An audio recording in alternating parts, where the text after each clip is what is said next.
What's up, man? What up?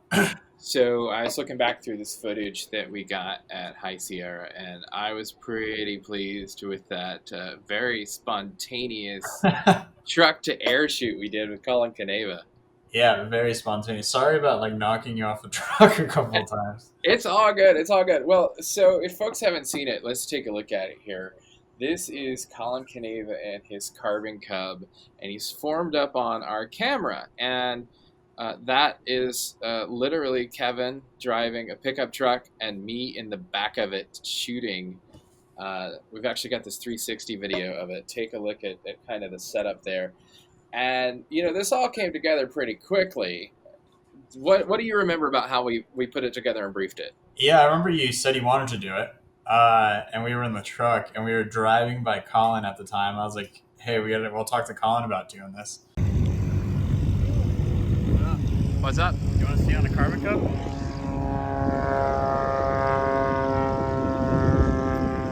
Want to do what? You want to fly on a carbon cup? Yeah. Yeah, you knew him.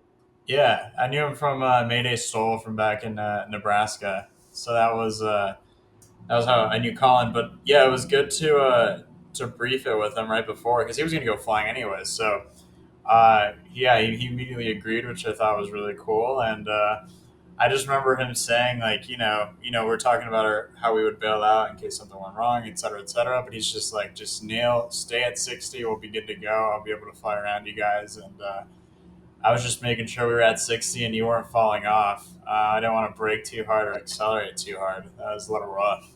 Well, and that truck, it was a little, it took some finesse to do it. And I think we should be clear. I mean, I was harnessed in. I treated this like I Oh would yeah, an air to air. I had a tree stand harness on and a line going back to it just looks so funny, man. the seat rail of the truck. Yeah, I could not physically depart the pickup bed. So the only real risk there was either A, Colin chopping me to bits with the prop, which I trusted him not to do, or B, you flipping the truck, which would be really hard to do on a flat lake bed.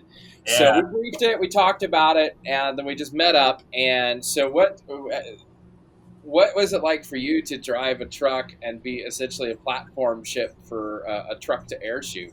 Yeah, I think it was pretty cool. It was wild, right? Because I didn't realize like how far out the lake bed goes. So you can be going on forever at like 60. So that was cool getting used to that, just picking a point and going to it at 60. And the craziest part, I think, like I knew what we were doing and we were getting into, but like seeing him in the rear view mirrors was like, oh dang, that's happening. Yeah, it's got a hedgehog there with an airplane chasing you. And so I should say I've done this before. I did this a couple years ago at High Sierra. My buddy Carl drove the truck, and Corey Robin formed up on us there. And really, I got to give credit. I don't think there's such thing as an original idea anymore. This was an evolution of an idea I had seen Leonardo Correaluna do. But what I took from him, he had the dust trail going and the truck coming straight away from the airplanes. And I think the way to sell the magic in this was to not let the truck be known, not to let the dust trail, not to let the shadow, to where you just formed up, the camera's just formed up on this airplane. Yeah. And to me, selling the magic of that shot is not revealing how you're getting it to the viewers. I don't know. What do you think?